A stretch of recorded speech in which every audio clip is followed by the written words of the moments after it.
Hello and welcome to This Week in Webseries. I am your host Travis Gordon, and I have with me Chris Greenaway. Hey everybody, how's it going? Chris is sort of famous for doing Venus Spa, and he's now doing some different projects. What are you up to nowadays, Chris? Well, I'm working on a bunch of things right now. I have a new mini-series I'm doing that's a silent movie parody. The first one's up on my new channel. It's called Silent But Deadly, and you can find it at youtube.com/superfunky2012.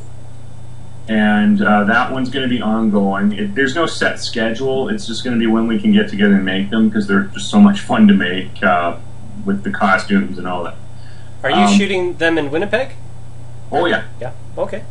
Cool. And we got the Prairie Dog Central for the sequel, which is an old-fashioned steam engine, and so we're going to do a train robbery. That's going to be a lot of fun. Sure. And we've also got some other stuff that I've been working on here and there. I have one called Catholic School Undercover, about a girl who's a pit fighter who is recruited to go undercover at a Catholic boarding school and kicks a lot of butt. Mm-hmm. And then I have some one-offs. Like I have one called the Eye Pill, which is a parody of birth control pills and iPhone apps. Okay. That was a lot of fun. I shot that one in Las Vegas. That one was a lot of fun. Cool. Yeah, because you were saying that you go to Vegas to do shooting. Yes, I have a place out there now, part-time, and I do try to get as much as I can shot there. I did a lot of steady cam shots last time I was out there, and a lot of mountains. Cool. What type of Steadicam? I have a homemade one. Mm-hmm. It's made of joints and plastic piping, and I can go get it if you want. Sure. Is it far? Is it far away? It's not like. It's in my room. I'll be right back. Oh, okay. So we've got an empty chair. I also have a do-it-yourself Steadicam, made of pipes, though. I think plastic is probably the best way to go. But now I finally I saved up and I bought a nice Steadicam. Okay, here's what we got here. Oh, yeah. Here's the basics. Mm-hmm. Now it's in pieces right now, so I have to get her back in place. Oh, you got those designs online? I'm sure. Yeah, absolutely. The tutorials, online tutorials, are the new, are literally the new film school. Sure. Yeah, there's a lot of information, lots of different topics. Oh yeah. I use mine was made of pipes. I'm thinking plastic's the best way to go, because the pipes would kill me. Well, the pipes are not only heavy, but you'll never get them across the border. Right. I may put mine upside down. I finally bit the bullet and bought a HD Glidecam 4000. Ooh. Right. And I've got the crane arm with it, sort of in the vest, and I use that to shoot a lot of real estate properties and industrial videos. Oh yeah. But I used for years. I used just my DIY version of it. Oh, okay, and it just attaches in the center. Yep. Yeah, what happens here is once you got that all attached, what you do is you pop the camera on it. Okay. And just put it on, like so. And you're finding a big improvement in the video quality? Oh, absolutely. It's basically what I'll do is I'm doing it more for car shots right now. That's been my current thing that I've been practicing, is putting it up on the dashboard and driving. Sure. And the result is being able to do the Miami Vice car shots that they did back in the 80s. Cool. And it's also good for walking shots, so you can literally walk the dog with it. Mm-hmm. And just have it hang low and just without the camera jiggling, because it's screwed in. Sure.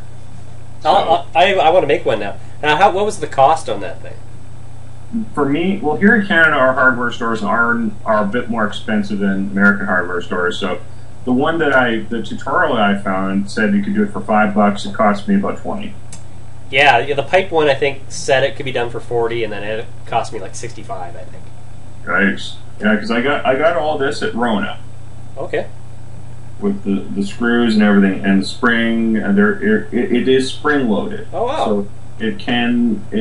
So it absorbs shock a little bit. Excellent. Cool. So yeah, but it cost me about 20. I still have another pipe over in my storage closet, so I can make a second one if I need to, and that one will only cost about $5 because all I'll need are the screws, the spring, and the elbows. What type of camera did you have there? That's my Canon HD10 camcorder. This one, it's a few years old now. Actually, I've been using it since the beginning of Venus Spa, and it cost me about $600, but I got a $50 discount because it was an open box. It's the HV10, is it? HG10, yes. Oh, HG10. Okay, I have the HV30. But yeah, I don't use that one as much nowadays. But like I will use a 60D because I can get one to borrow once in a while. But I'm looking to upgrade the camera at some point. But I've been married to that one for 4 years now. It served me reasonably well. Sure. And the better I get at editing, the less that the camera is overly necessary. Sure. Like the silent films, I can do it because to give it that silent movie feel from the 1910s and 1920s, it has to look a little rough, and you actually have to rough up your camera or your shots anyway in post production to make it look like it's a film image from that era. Sure. Yeah. So it's really a great, like a red camera would not work for something like that because you'd rough up the visuals and it wouldn't look as good. Yeah, that's a good point. So, I'd like a red, just because it can shoot, I think, quite a few frames per second. I think it's like $1,000 a day to rent out here. What's that? $1,000 a day to rent. Really? Oh wow. I'm like, no, it couldn't be that good. Right. Nothing's that good. Now, what about the Scarlet? I haven't seen it. Oh, okay. I'm not really familiar. It's like 15,000. It's like 15 without the lens, but actually, that's the one I was talking about. Because it can shoot so many frames per second. It can shoot like I think like 1,000 frames per second or something. No, it couldn't be that much. 100 frames per second or something. At 720p, I think. But I could use that for my puppets. Yeah. Well, for my camera, I can do 1080p. Sure. Yeah. So the Scarlet can do. I think it's like a 4K camera. I think. But if you want really fast frame rate, then you have to like lower the resolution down to like 720p. Oh. But it can shoot it like incredible visuals. Okay. But we've got web series news that we should talk about. Now we haven't done a show in 6 months, so we thought it was time to do one. Okay.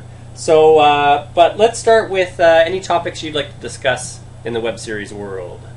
Well, one thing that I've been noticing lately, this is actually something completely out of the usual realm of web series. In fact, it's a niche market that's really grown in the last little while, and it's a show called Creative Has Nothing For You.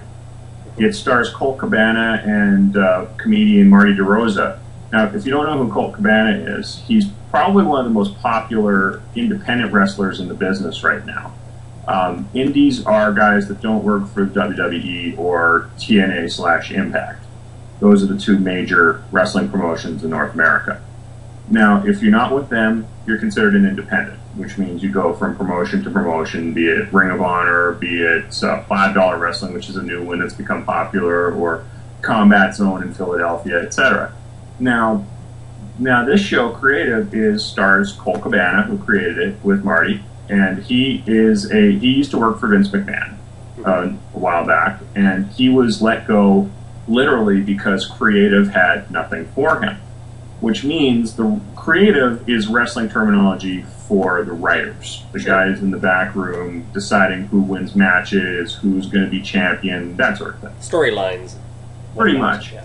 And they didn't know what to do with them after a while. So usually what happens when they have nothing for you is you end up not being on television. So rather than pay guys to not be on TV, they usually get let go. And Vince let them go for that.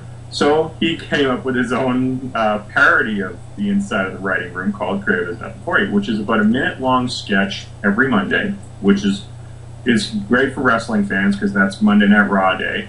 The series I was talking about, Colt Cabana and Marty DeRosa's Creative Has Nothing For You, which is a popular show on High Spots YouTube channel, which is youtube.com/highspots, HIGHSPOTS.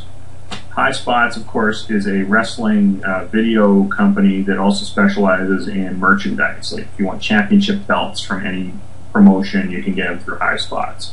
Shoot interviews, which are off the cuff, out of character, no holds barred interviews with wrestlers. You can get those through High Spots. They do interviews, they do best ofs, defunct promotions, anything for the hardcore wrestling fan is where High Spots comes in. They've actually grown to be a rather sizable company, and they sponsor Creative Has Nothing For You, and its spin-off wrestling promotion parody called $5 Wrestling. Okay. And it's really interesting watching High Spots and Colt Cabana in a lot of ways revolutionizing the independent wrestling business just by being a parody of it more than anything else. And it's really interesting to follow them as they grow. Now, how are they getting the word out? Do they have a website or? Yeah, highspots.com is where most people go to buy stuff from High Spots. But what about the show? How are they marketing their show? Through the website and through their YouTube channel. Okay. Like they'll put clips of a shoot interview. If they got a new shoot with somebody that's in the business, they will promote it on High Spots. Okay. And you can buy their pay-per-views for $5 Wrestling when they happen on their YouTube channel. It's a rental, just like. Oh, wow. Now, $5 may seem a little expensive in the app community, but in the wrestling business, it's a niche market that's so used to pay-per-view that it's a natural reaction is to buy the pay-per-view if they want to see it. Sure. Or you get 2 free minutes of it on YouTube before the rental kicks in. And so fans get a chance to see who's on the card. Marty and Colt will do a funny intro, and which alone will be entertaining enough to want to buy the pay-per-view because they're doing the commentary. How many matches do you get? Hard to say. Like last Rumble and Rec Center had, I believe, 15 wrestlers in it, so I believe it was like 6 or 7 matches. Okay. It's about a 90-minute show. Oh wow, for $5, that's not bad. For commercial and it's a parody of wrestling, so you're going to get intentionally bad wrestling and intentionally bad promo. Sure. And Colt and Marty actually, if any of you have seen Mystery Science Theater 3000, you know where I'm going with this. Is Colt and Marty will have their backs turned and their heads and backs of their heads will be right in this screen, like where my finger is right here. That would be Colt sitting there next to Marty, and they will riff on the show. They will actually make fun of it while it's happening, instead of just doing a normal wrestling commentary. And which no one has ever seen this before in a wrestling match before, at least like this. I mean, this is riff tracks, literally. Sure. What they're doing. Well, it sounds cool. I might drop $5 to watch it. It's different. Where else can you see something like this? I mean, Vince McMahon, he's got. If you want to see the highest end major leagues of wrestling, you're going to get it on Raw, or you're going to get it on his pay-per-views. The production values are in a class by themselves. But this is fun. It's just goofy. It's So WWE is like a steak, and this sounds more like a hamburger, a cheeseburger, or even fries, or even just a block of cheese. But I like this because it's a successful business model. I think we can learn from that. I'm always looking for someone who's making money in the space. It's branded, and it's fan-driven. Sure, yeah. So I mean, High Spots probably pays for the wrestler's appearance fee, and the pay-per-view money probably pays for the rest. Right. And for High Spots, it's PR because High Spots' name gets mentioned semi-regularly. Their logo is on the canvas, and it's on the intros, and it's on their YouTube channel. Okay. So you're, even though they're not shoving the brand down your throat, Yeah, It's you were there. saying that. Yeah, they mention it at the first, and then they don't really mention it after. Yeah, but you're on their YouTube channel, Yeah. so you're going to high spots to see these guys. Gotcha. So they're promoting themselves without promoting themselves. Sure. No, I like that. That's great. I'm gonna have to check it out more. You sent me a link and I watched it. And I thought it was funny. It was like small, short sketch. Yeah, sketch comedy. It's if you're a wrestling fan, you probably understand some of the terminologies a lot more. Mm-hmm. But if you're a casual wrestling fan or just want to see something funny, there's still enough funny there for the average person to check it out and not have to be a wrestling fan. Right. So it definitely has its appeal, and Colt is a very funny guy, a very entertaining. I mean, he's what might have been if Bugs Bunny was a professional wrestler. Sure. He's very exaggerated. He always that's kind of his personality. He's the alter ego of CM Punk, who's ultra serious in WWE. This guy is ultra goofy and fun. Right. Well, there was a guy back in the day. He was Screaming Norman or something. He would always scream. Do you remember that guy? I vaguely remember him. Yes. The guys would slap. He just screamed through the whole match like a girl, and it was the funniest thing I'd ever seen. Oh yeah, Colt will slap a guy constantly, and Yeah. eventually the guy stops and goes, "Look over there!" He goes, "You know you're gonna get slapped, right?" Nice. But no, I like that. A successful little sort of web venture. It's proof that for anybody out there that runs a brand Mhm. that's in the business right now, or that's interested in dabbling in the space, or already there, this is a good primer for you that you don't have to have the brand really in your face to a point where it looks like just like a commercial. You can actually integrate your brand into a product or into a series and still have people remember it without actually having to really put it out there to the extreme. And this is a much more passive aggressive approach to it, and it works. Right. Like I know with our show we've dabbled a bit with different ways to do it. One with the product placement, like in episode 3, where the BIP character was flying through the product on the shelves. Yes. That's sort of integrated into the show. We did that with Coors Light and Hobgoblin. But now with episode 4, we actually have just a straight ad. So it's a 20-second ad right in the middle of the show. I actually prefer that better because it's just easier for me. I don't have to write it into the show, and I don't have to shoot any extra footage. So, but I like the soft sell that's going on with what you're talking about. I'm on the fence when it comes to putting an ad in between in your episode. I'm not really sure personally what my opinion is because I'm hot and cold on the issue. Mm-hmm. So at first glance, like what? Right. And then after a while, you eventually get used to it. But usually you get used to it with longer episodes. Right. One thing I've noticed on YouTube is there's designated, and it's also true on Blip, is there's designated spots on a really long video where it's going to be a commercial. So it actually gives you fair warning when you look at the stream at the bottom how much time's left in the video. There's a little line that gives you that warning that you're about to see a commercial. Well, I know with a web series, especially with me, we don't have that much money, so they've got to be short. I can't make a 22-minute episode because that's going to cost a ton of money. So the most I can do with what I have is usually 5 minutes. Now, the rule of thumb generally is 3 minutes of content, I think, for every 1 minute of advertising when you actually look at it. Okay. That's on television. So I was thinking, well, why not? I'm going to have 5 minutes in there. Why not put one ad in there? And not like on television where it's going to be 60-second ad or 3-minute chunk of ads. 30 seconds. 30 seconds in one episode. Perhaps I might put 2 in. We'll see how it goes if I can get a second sponsor. But I'm just dabbling, trying to find a business model that works because not a lot of web series, I would say the majority, have any type of aren't making any money. They're not successful as a business.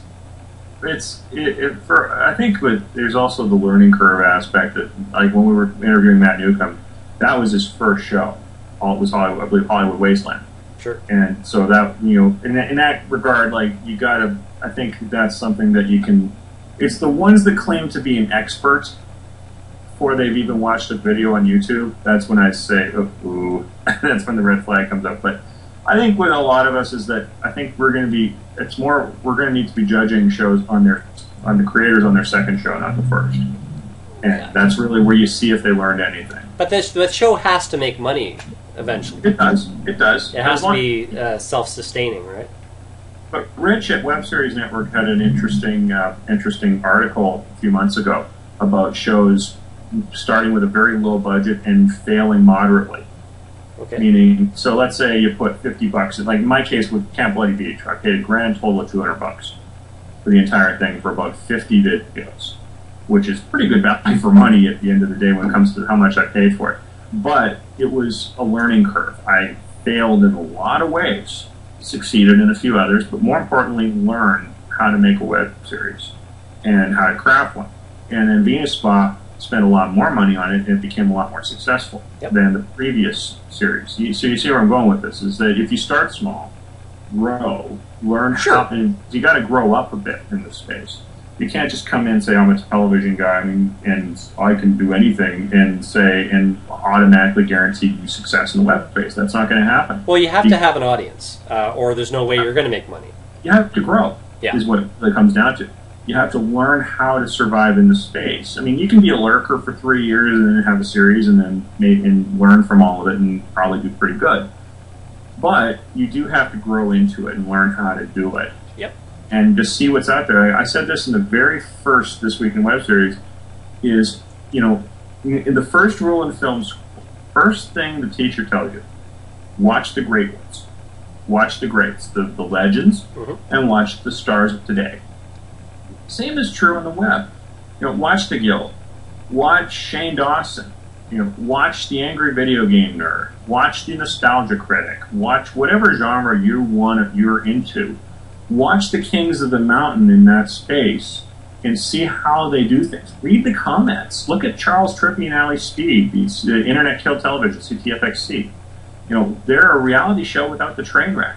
But it's such a communal experience that, but you get what I mean. Like, all of these things have different things that you can learn from. So they're doing something successful to find an audience. Yes, and they're doing it, and not all of them are doing it the same, but it's look at what you want to do, and then look at the best in the business at it, and the most successful people at it. And learn. It's like no different from wanting to be a horror director in film and watching Wes Craven or Clive Barker or Hitchcock. Right. You're learning from the great ones.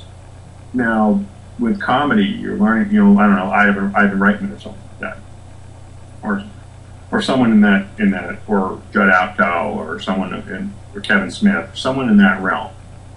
Action directors, you're learning from, like, anyone from Spielberg to even Michael Bay. You can learn from his mistakes. Now the only thing is because the web series is sort of like a new, form. It's there's sometimes really nowhere to look to sort of see what's working.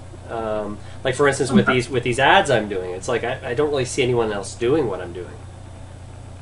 Not necessarily. In some ways they are, in some ways they're not. Like when you watch a video, if it's a long one, you see it. Yeah. Not necessarily the short one. That's one of those ones that's untested, and that one's going to be hard to really make whether it will sink or swim. Time will tell. Right.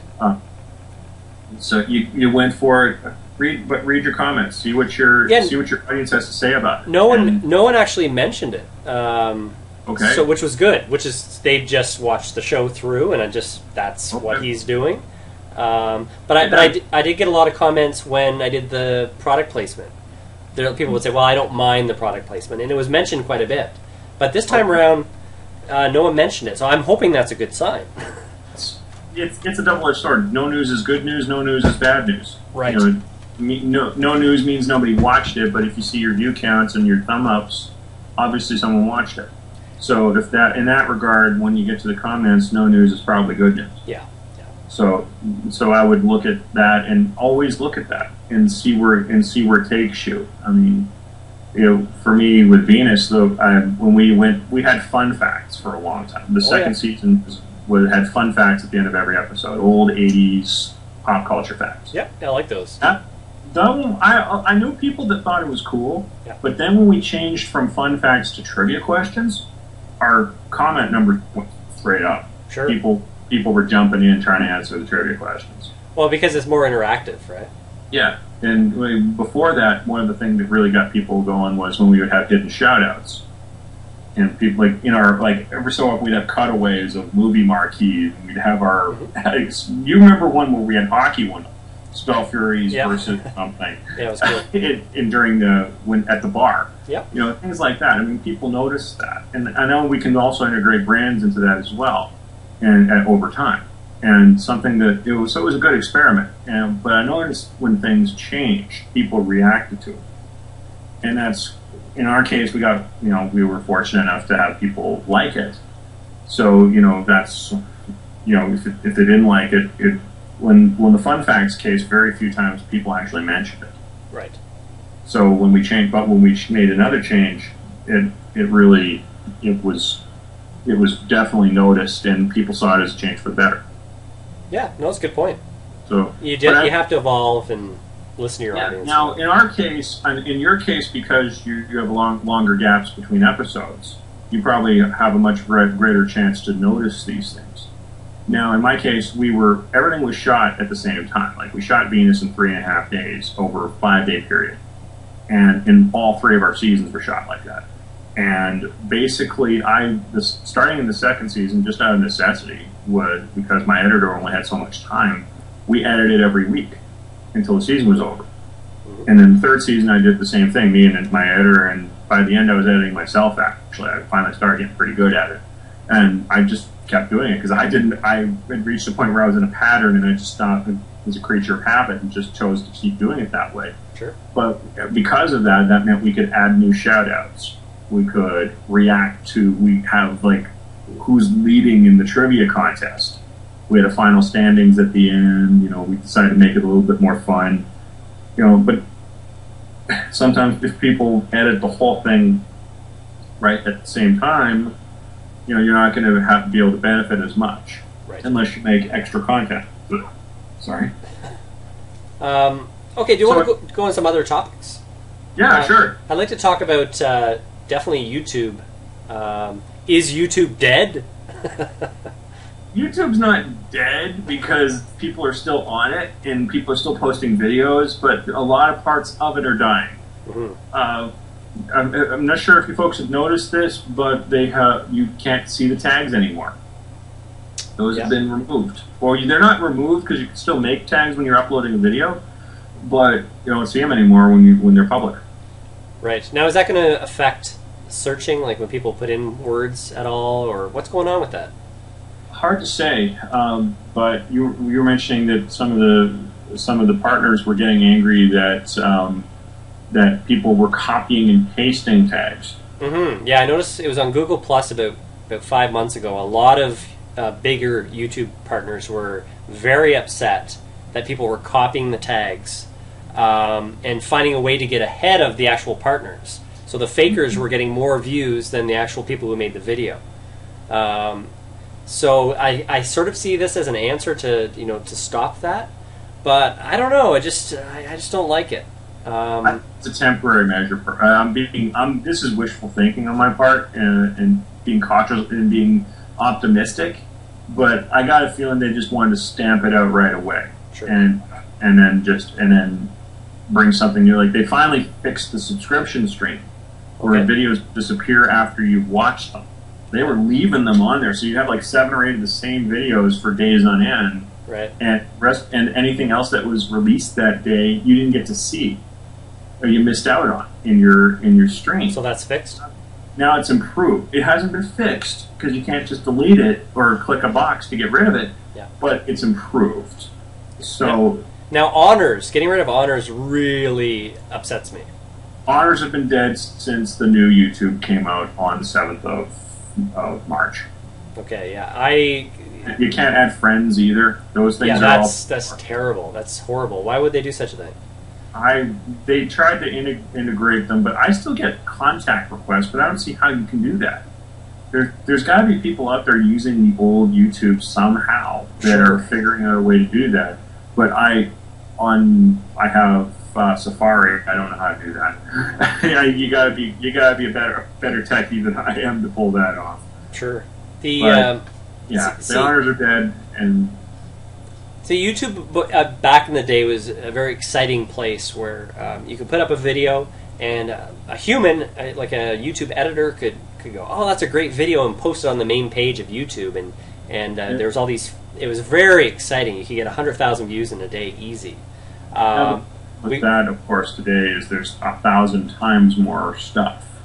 Sure.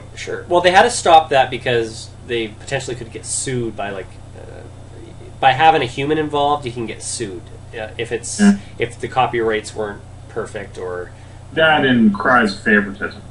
Yeah. But again, we had so many tools back then. We had bulletins where I could just put a little status message to go out to all my subscribers.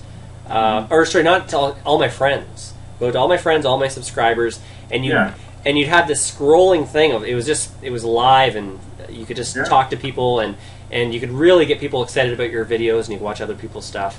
It's gone. So what they're trying to do is strip the social network, it seems, out of YouTube, and take away all our tools to actually reach the audience. The other end of this, that I don't know if this is a good thing or if this is even worse, but it appears as they're trying to integrate it all into Google Plus and mix them together the way you can put videos up on Facebook. Yeah, and really Google Plus, I've got 5,000 people following me, but the conversations they're sparse. Now Facebook, I'm talking to people all the time. There's lots of comments, lots of activity. But at first, when at Google Plus, there was a lot of conversations. But now it's just people who are into tech, and really not too much going on. I do love it. I love the place. I'll do Google Hangouts with fans and friends, and but it seems a natural place for those who have Google Chrome.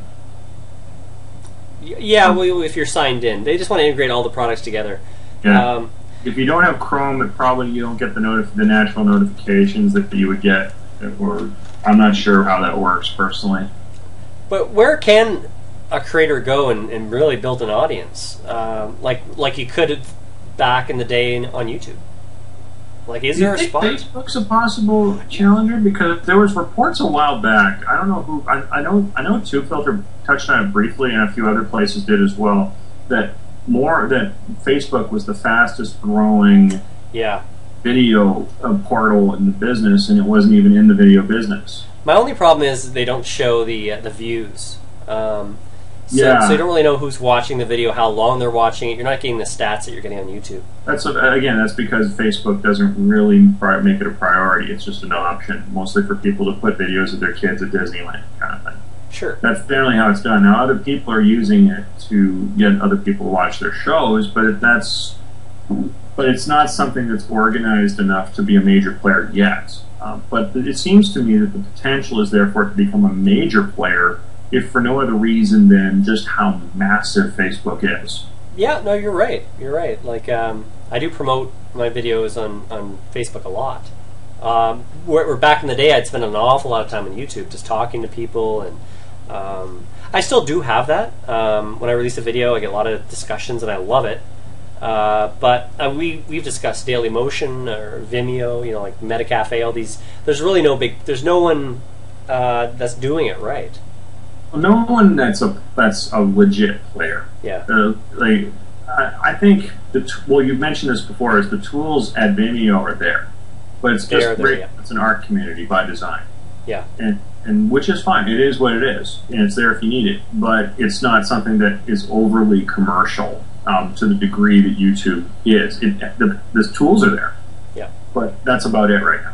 Yeah, there's no audience, so there'd have to be a big shift in focus, I think, in order for that to become a player. Or YouTube really crosses the line and sends people there, and the people just flock to it just because it's there. For instance, if they got rid of subscribers, that would be the last straw. And that it would be the last straw for a big chunk, yeah. For me, the last straw would be the end of, if it went Hulu and said the end of user generated content. If you want to post a video, you got to pitch it to us first. If it comes to that, then everybody will say screw them and go elsewhere. And we wouldn't have a choice. Yeah, and Vimeo would probably be a natural landing spot for a lot of people just because it has the features. Yeah, it does seem. I've been spending a little bit more time there, and yeah, it has all the old friend requests, and you can just. That's cool. It's great for the community, but just the problem is there's no community there right now. And if there is, they're into cameras and sort of art. Yeah. And they're people would say that they're snobby a bit. I wouldn't. I know a few people there. It's the art community. You're gonna get that element. It exists. Right. I see YouTube as sort of trying to squeeze people to just get money out of them to advertise, and Facebook's doing that too. Where earlier on, at the beginning of YouTube and Facebook, it wasn't so much about the money. It was building the audience up, and then you squeeze them for money. Ever since they went public, is the shareholders want to get rid of Zuckerberg. Right. Yeah, because they're low. It's like under $20 the last time I checked. I've said this a number of times in various places over the years, and that is, if your business is entertainment and you go public, you better sell it all off and leave, because it is not going to end well. Because the minute entertainment becomes a democracy, you're screwed. I watched this happen with Playboy when they went public. Hugh Hefner lost complete control of his empire, and it just went so cheap and low end that it just got to a point where it was out and out sleazy, and lost a good chunk of their viewership, because what they were offering was high-end content. That's what they were promoting all the years that Hefner ran the empire. Recently he's gotten back to that because he finally bought the empire back, but he's 86 years old and he's running out of years in which he's going to be a relevant player at his own empire. But the damage has been done.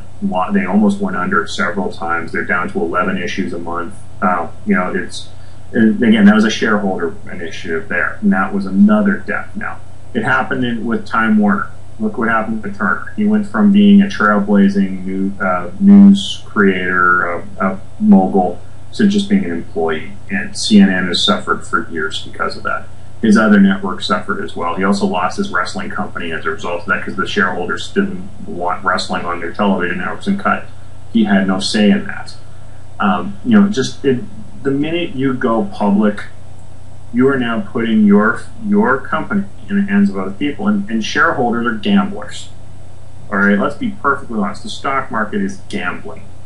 I could put all my money on 21 Red in Vegas and have the same success rate as I would speculating the markets on Wall Street. There's a reason why there was a Occupy Wall Street movement, because it's a joke. So yeah, Zuckerberg made a massive mistake. I mean, how much more money do you need, and what is the real cost of getting that money? And if the cost is losing control of what you do and what makes it what it was, that's a higher cost. It's going to destroy your brand. Sure. And we've seen it in the web space, guys that have made bad deals and have destroyed their brand. And I'm not going to name them because there's so many. Felicia Day is one of those cases where she didn't destroy her brand. She held out for a good deal, and I think that we can do that. That's what you can learn from that. If you learn nothing else from her or anybody else in the web spaces, hold out for a good one, because the extra money is not going to fix your broken brand if you made a bad deal. Right. Now, okay, so let's switch gears to crowdsourcing. So we've seen a few shows like Agent 88, Shelf Life, raising money for their shows. Do you have any thoughts about web series and crowdsourcing? Crowdsourcing is a good idea, but understand that you signed a contract with your audience the minute you do it. One good example of someone who didn't understand that was Vampire Mob. They raised money to make a second season of Vampire Mob. Okay, they got their money, they made it happen. but then they canceled it mid-season, meaning they stopped putting out episodes after like the third or fourth or something like that. And you know what? The people that gave you money to make the show didn't sign up for that. You know, it doesn't matter if you didn't get the viewership that you expected out of the season. The people that paid you money expect to see something for it. And if you're in, that's one thing you have to understand. You have to treat your donors, if for lack of a better word, as investors. You know, there may not be a physical obligation, but there's a moral obligation to deliver on what you promise. Now, did they hit their goal? Did they have a certain goal? And Yes, they did. What? As far as yes, they did. Do you know what it was at all? I don't remember the money total. I know it was in the thousands, but I don't know if it was high or low thousands. Did they give a reason for not continuing? From what I understand, from what I read in his blogs were always all over the place. But Joe basically said we're not getting the viewership, so it's being canceled. Yeah, but you can't be canceled though because it's a web series. TV gets canceled. I know, you know that. Right. The average person knows that. But that bugged me, and that always bugged me when that happened because we clearly got funding for a project. And people paid because people are buying into something, buying into an idea, and they're believing in it. And if you don't deliver what they thought they were getting, you have to spell it out. That's another thing. Spell out exactly what you're doing, and also spell out exactly what you need, and list it, and deliver on it, and nothing bad will happen. But people will feel cheated otherwise. Hey, Chris, would you mind shifting to your right just a bit? You're going right into my little screen on here. Okay. Thanks. So, what about something like Agent 88? They hadn't done any episodes, but it looks like they'd spent some money and started to do like a pilot for a web series. Did you look into that works. Yeah. You know what? Whatever you can do to give people an inkling of what you're capable of, especially if you're starting at ground zero. You're starting this your first show. You have no fans because you haven't gotten any. You don't have any episodes. You don't have any this or that. You're going to start at zero unless you're an established star and you have a fan base going in, or established name and you have a fan base. But generally, you're coming in there without a fan base, without anything more than your idea. Yeah. So if anything that can project that idea, promote that idea, and show people that you have the talent to make it work, is a good thing. If you're capable, if you have the money or you have the equipment. If you have no equipment, well, it's going to be tough. Let's be honest. There's no nice way of saying it. It's going to be hard to get people to believe in what you're doing if you can't show them something. Sure. But you're dealing with the general public now. You're not just dealing with people close to you. So that's definitely a huge plus. If you can make any kind of sizzle reel demo, if you have an actor's demo, put that out there too. Anything that shows people that you are capable of doing what you're telling them that you want to do. Yeah, it's interesting. It's like I know I did one Indiegogo campaign about a year and a half ago, and I was just dabbling with it. I didn't really spend too much time planning it, but I think we might do another one just to try to help raise funds to finish season 2, because things are getting pricey, expensive. Oh, speaking of, working on this little fella here. He's a little baby dragon for the show. And he blinks. Sweet. So I just have to build the sort of eyelids there, and I was trying to build the mouth today. But yeah, these things, I want to put more puppets on the show, and they cost, hundreds and hundreds of dollars to make, eventually when it's all said and done. But I've got big plans, so I'm thinking to do another campaign. I hopefully do better. I raised a little bit of money last time, but I'm going to really take this serious and try to, do it again. But you should have, as a suggestion, you should bring Durinia into it. Bring yes. your lead character into it as well, to really give people the interaction with the actual show itself. Yeah, you mentioned that before. Now, Druinia or Julie? Like, should it be? Sure, either.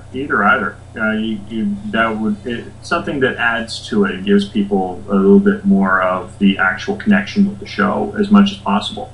Right, like have like Druinia swinging the sword, fighting a grok, and all of a sudden stop and then talk to the audience. Yeah, that'd be epic.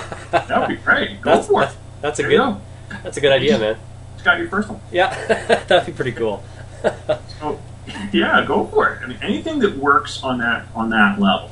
Sure. Is one thing I noticed this recently. Lately I've been fiddling with my Steadicam here. Yep. That I just built. And I went out driving through downtown Winnipeg and put an Eagles song on there as a background. And a couple of our fans said, well, where's the stars that you come to see? This looks cool, but where are they? So that happened to me. Right. And so that said, maybe the cast, if we do more videos for Venus or Venus-related stuff, should be the ones anchoring the video and not me.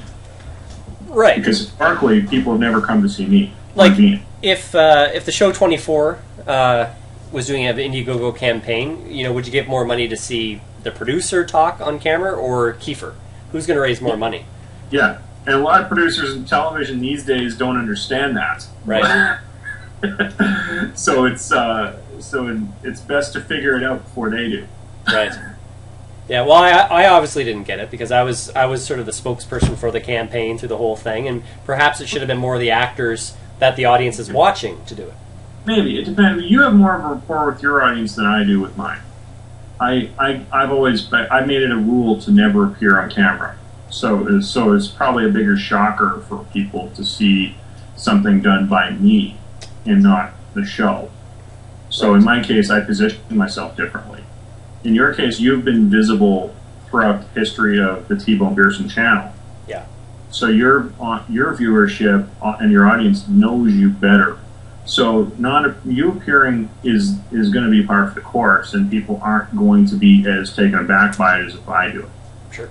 But it would certainly help to bring Julie in as a face of the show, because she is the lead character of Spellfury. Yeah, if she's available, I would definitely give it a shot. I think it would certainly enhance it. It wouldn't hurt. Right. Yeah. Yeah. And one thing you mentioned that we could talk about is there's I guess a post on Webseries Network about something about shows going to Canada to die or something, or being dumped in Canada. What's going on with that? I think you'd have to ask Rich that one, because the article is kind of vague. He talks about how American production companies, it's mostly big media, just drop shows in Canada or sell them to Rogers or whatever. Up here, Rogers being our biggest communication baron in the nation. And the only one I remember that was dumped here was Prom Queen. Right, that's now the production company was Vugaru, I believe, or something? It was Vugaru and Big Fantastic as a dual production. It was basically a content exchange. That was a dumping. That certainly lives up to what Rich was talking about, but that was 3 years ago. Right. It cratered Big Fantastic, but it didn't have. I didn't really see it as much of a trend because I don't go to Rogers to watch my web shows. Right. If it's geo-blocked, I have a saying: geo-blocked, screw them. I say that every time, and it's not a broken record. But anytime something's geo-blocked, I move on. Same with me. Yeah. And so I don't really notice it. It caused a lot of controversy among Canadian creators. And asking why there's so many Canadian shows is because it's hard. It's almost impossible to get on television here because there's so few outlets. Right. Yeah, it's tough. Yeah, and it's and what they do ask for on television, if you're when you're dealing with the CBC, you gotta have the beaver, you gotta have a flag here, you gotta have this, you gotta have that. It's very difficult because we Canadians, we're like everyone else. We're people. We don't have a beaver running around in our, we're not eating blubber, we're not any of that stuff. Like, there's no igloo on my balcony. I mean, we're just people, and we have our own things. Like, I've said this before in my interview on Indie Intertube, and I was, watch a show like Trailer Park Boys. You see Canadian culture, and it's not shoved down your throat. You just see them living in Halifax, or just or in Nova Scotia, and you're walking into something's world on its own terms. And I think with creators that aren't getting government grants and aren't, are just doing it independently, you're seeing, most people can tell if it's Canadian just because you're seeing a bit of the culture in our shows without really having it shoved down their throats. And that's a good thing. Right. But as for shows that are being dumped here from American producers... Well, besides Prom... What is it? Prom Life? Prom Queen. Prom Queen. Besides that, is there a track record of other shows being put on Rogers? I don't know. I don't follow it. I'm wondering if Rich just did that to get conversations going on his channel. Hey, we're talking about it, so... Yeah, so obviously mission accomplished there. And, he does what he does well. And but yeah, I don't know. It doesn't seem like it's not a big issue to me because I make shows in Winnipeg and I'm perfectly fine with it. And I promote Winnipeg whenever I have something. I make sure there's something of Winnipeg in everything I do. Like jet logos are going to be found all over the place. Like, oh, speaking of which, there you go. Jet beer bottle. Things like that. But I don't really, I would make references to stores that were popular here, but that's for locals. But it's something that I just do because I'm from here, and you write what you know. Sure. But I don't find the need to really shove where I come from down people's throats. I'm just proud of it, and I'm open about it. Sure. Now, since we've talked, you're no longer in the IAW TV. Is this correct? I don't want to get into that. Okay.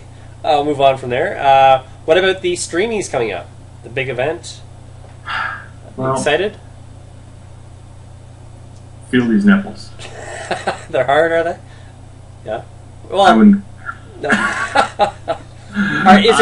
Well, the last Streamies, if people don't know, was a bit of a mess, and the IAWTV was the voting body. They split apart, became their own sort of thing, and they have their awards now. And now we've got the Streamies. We haven't seen them in a while, and they're back. Are they going to be classy this time? Chris wants to say something. Chris wants to... I want to say something, but I can't get the words out because I don't know what to say about it, one way or the other. Well, I'll tell you what I sort of don't like already is it's $125 to submit per category. And for web series creators, really? Come on. Don't make the money off the actual web series producers. You could buy a Google ad for that. What's that? You could buy a Google ad for that kind of money and get views. Yeah, why? Or you get that pays for a costume or something on the show. I'm really? It seems very pricey. You can spend $400 and then submit to a whole bunch of categories, but really $400 for this, for these awards. It's the webbies are just as bad. $200 a category. Right. It's too pricey. And a lot of people get it, and web series creators hate that too. And so I can't see them liking this any better. I think it's going to be a judging panel. Hopefully it's people who are actually going to give shows a fair shake and not just vote based on... What's that? No? I'm not betting money on that. Because I know you've expressed it, and I think I've said it too, is with the IAWTV, a lot of them are based in LA, and they all know each other and therefore vote for each other. And they have to face the mixers. Right, yeah. Want to work for. Exactly. So, and we get that. But for outsiders, you're not going to win an award. You might, but it's tough. So I do like the fact that it is a judging panel. I'm hoping we get some fair and honest people who actually judge web series on the work itself, which would be nice. My take on the Streamies is that the first one was all about the celebrities and the people that had half a line that were getting nominated because they were stars in other media. I remember Lisa Kudrow it wasn't. Well, she was bad too, but was it Eva Longoria got a nomination for saying exactly 5 words on camera? Right. I mean, I'm sure even she had to be embarrassed by that because that just seemed desperate. Right. The second one was just a complete train wreck, maybe the worst train wreck in award show history. I'm counting the 82 Golden Globes in that one, and that was the gold standard for the worst award show of all time. Okay. that was the Pia Zadora winning a Best Actress Golden Globe for a movie that hadn't been released. Okay. SCTV did a brilliant parody of that show. Absolutely brilliant. But anyway, my take on it is that just based on the way that they released the press releases the Tube Filter posted on as one of their articles, and what the Streamies have been doing, because they're run by the same people, so you're going to get relatively similar articles in various outlets, is that I think they're going to go for the celebrities. It's going to be they're going to try to make this a star-studded show. It's a reboot. They're trying to save what is essentially a dead brand, and they're going to pull all the stops on that one. I don't think the Bubble's going to really be a big player in this either. I don't think Outsiders are going to be a player. I don't think the Bubble's going to be a player. I think you're going to see some big-time YouTubers and a whole lot of television and movie stars. Okay, so they get that. Which, well, they've never exactly hidden that's what they're into. They're essentially entertainment writers, and that comes with the territory, whether anyone likes it or not. And that's basically what you're getting. And as long as you know that going in and don't feel cheated when it's over, I'm not a fan of it. I just accept it. That's how they've always existed. Take them or leave them. Sure. Okay. Any other topics you'd like to discuss before we wrap up? Another good show to check out is a little show called The Haunting of the Sunshine Girl. That one has become, we were talking about this in previous installments, is like Lonely Girl 15 and its impact on the web space. And Haunting of the Sunshine Girl is really in the same tradition as LG15. Except it's been the same girl all throughout the history of its project. The character's name's Sunshine. And she's big into the paranormal. So she's always looking for ghosts and haunted houses. And she'll find things, and they turn up the intensity. She'll find ghosts, or ghosts will find her. Cool. And she'll have fans vote on whether she should talk to certain people that are kind of creepy, and it goes from there. And she's not always nice. She can be a little bit sour. She can, she is it's an interesting character. It's a very human personality. And it resonates with an audience, and they draw. She makes videos almost every day, and they all seem to get in the 10,000 plus range when it's over. Wow, that's good. Great fan base. I don't even know where she's based. She tends to go all over the place for these things. Okay. Oh, I'd like to say there's a show. Well, it's like a pilot of a show he wants to do, or a film. It's called Girl in the Window. Okay. And it's a guy, I think he's based in Texas. And he's sort of like low-budget effects, puppets, and using a potato for an asteroid, and really creative guy. I think he has a Indiegogo campaign going on right now. So I think it's look on YouTube for Girl in the Window, and I was really impressed by his little demo reel for the show. Cool. But yeah, anyways, so what now? Tell us about Venus Spa. Is there going to be any new episodes at any point? What's happening with that brand? Venus is, I would say, I'm not sure what I'm going to do with it yet. We've had 3 seasons, and it's reaching a point where I'm more or less writing the same scenarios. We had a tradition of a new 4th wheel every year. Yep. Like we had a new girl the first season, and a new girl in the second, and a new one in the third. Yep. And it's reaching a point where it feels like we're starting over every season. And that's kind of getting to a point where I'm getting in a bit of a rut with that. But we've also lost a few cast members to travel. Like a couple have moved to Toronto, and that means that it's hard to really say what we want to do with it. I definitely want to spin it off into something new. And like I've got a lot of neat ideas. Like I want to have an idea of like having it like a Baywatch Nights, after being the Baywatch of the web, and turning into the Baywatch Nights of the web. That could work. If you remember this, it was Hasselhoff as a private detective when it wasn't which was so bad it was good. I'm sorry guys, I can't hate Hasselhoff. I'm sorry. The Hoff, yeah. Don't hassle the Hoff. Okay. And now, where can people find you if they want to ask you a question or see what you're up to? I have a new channel with some new videos with some new ideas that I'm working on, and that is youtube.com/superfunky2012. Okay. SUPERFUNKY 2012. And then the flagship, as always, is youtube.com/WatchVenusSpa. Excellent. Okay, and people can find me on YouTube at youtube.com/ I guess T-Bone Pearson. Is it user / T-Bone Pearson or just? You could just have youtube.com/T-Bone Pearson. Okay. And people will find you just as easy. Yes, and also you can find me on Twitter at Travis Gordon, or on Facebook. I got a few accounts there. And for me on Twitter, look for twitter.com/ChadMediaTeam. There we go. Cool. All right. So there is our first episode in 6 months. It was great talking to you today, and I will. I'll talk to you soon. Bye. Thanks for watching, guys. Bye.